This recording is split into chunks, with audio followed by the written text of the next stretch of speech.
Hey guys, and welcome to another Ready Yeti First Look. I'm Matt. This week we're going to be checking out EZPack's JerryFlex.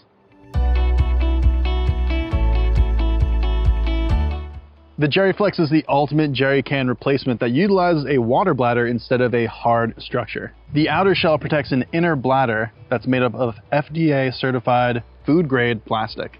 The biggest advantage of the JerryFlex is that you can remove the inner water bladder and actually properly clean and make sure that it's dry to prevent buildup of mold and bacteria. That prevents the actual inner bladder itself from becoming gross or honestly dangerous if the wrong bacteria build up.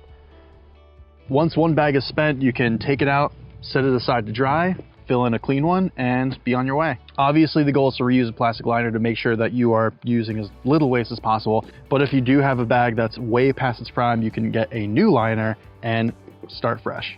The JerryFlex is the perfect thing to take for surfing, mountain biking, camping, fishing, hunting, really any activity where you're going to be staying out for a long time and need to have a water supply nearby.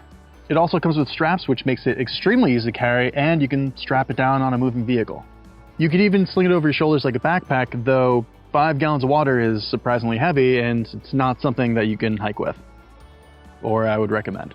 On top of being an incredible source of water to have on hand, it collapses down to be super small for long-term or short-term storage. You could even just keep it in your car just in case. Honestly, I'd say that EZPack's JerryFlex is perfect for anyone who spends a lot of time outside, especially if you're doing something active or you have a camping trip yearly. This is the perfect investment to have. You won't need to get 5 gallons of water from plastic water bottles. Just get one JerryFlex, refill it, you have it next year. That's it for our first look of EZPack's JerryFlex. I hope you enjoyed it. Don't forget to leave a comment below letting us know what you thought of this video and subscribe to our channel if you haven't already. That's it for now, and stay tuned for another Ready Yeti First Look coming at you next week.